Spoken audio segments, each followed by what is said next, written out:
Hello, I'm Father Matthew Morelli, pastor of Church of the Good Shepherd in Kent. Our reflection question for today is, how does Jesus, as the bread of life, nourish us? One mark of an effective advertising campaign is that it's memorable.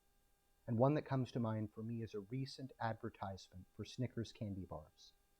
It begins in the living room from the TV show The Brady Bunch and shows a very out-of-place character.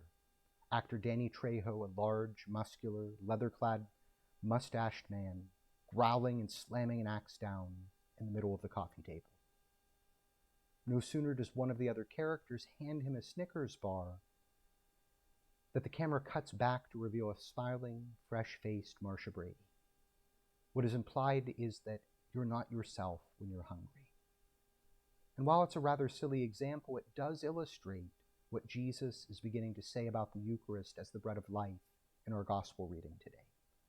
Since chapter 6 of John's Gospel is broken up over several weekends worth of Gospels, it might be worthwhile to go and read the whole thing, from the multiplication of the fish and the loaves that we heard last week, all the way to the end of the bread of life discourse. Through that miracle of the multiplication of the fish and the loaves, Jesus has grabbed everyone's attention. But he also makes a good observation.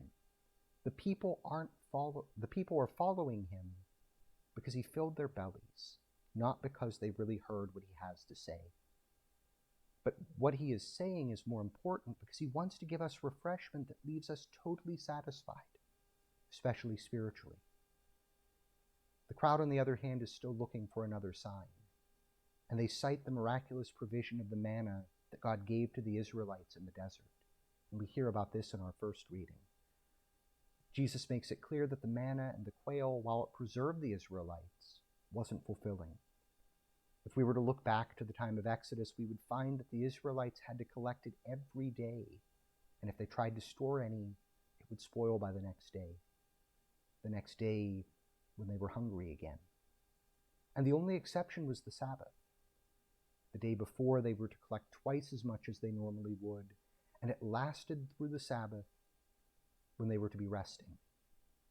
The manna and the quail only satisfied them enough that they might stop yearning to return to Egypt, the place of their slavery to Pharaoh. Even then, they remained hard-hearted and ended up wandering the desert for 40 years while they learned to trust in God. And this is the lesson that Jesus begins with in his discourse. The Jews are called to listen to him because the Father sent him, and this implies that they would follow what he teaches. In other words, Jesus is asking for a change in their hearts so that they can be renewed and live up to who they are really called to be. St. Paul asks the same of the Ephesians in our second reading, as he calls on them to be transformed in their minds and their hearts and leave behind their old ways of sin. For us who have also been given the sacraments of baptism, confirmation, and Eucharist, we have also been renewed in Christ.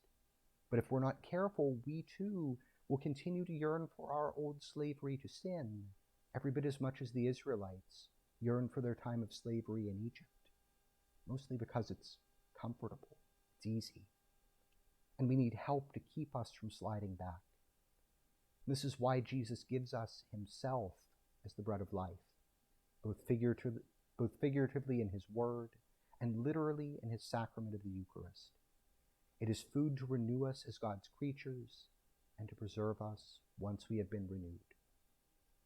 In other words, we aren't ourselves when we are hungry, and it is only through Jesus that we can be satisfied and we can truly be ourselves.